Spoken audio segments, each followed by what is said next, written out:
को दिया, लेकिन याद रखें इन्होंने फैसला किया हुआ है कि मुझे जेल में डालना है।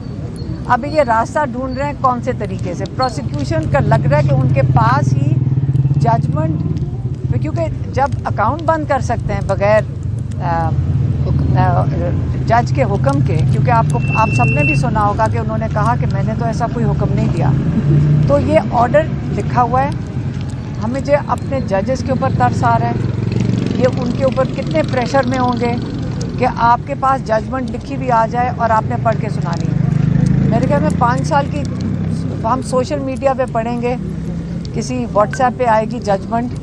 तो मैं तो कह रही थी, मैं तो फैसल मलिक को कहा था आप क्यों जज का भी टाइम ज़ाया कर रहे हैं, वो जो क्या है विटनेसेस, उनके लिए मैं पैसे भर रही हूँ। उन्होंने कहा जज साहब ने कि आप इनके, प्रोसिक्यूशन ने कहा उनके पैसे भरो 10,000 रुपये कि उनका टाइम ज़ाया हुआ है। तो मैंने कहा मैं उनके पैसे भर देती हूँ, मेरा अकाउंट तो खोल दें, मेरा एक ही अकाउंट है वो खोल दें, मैं पैसे भी भर देती हूँ।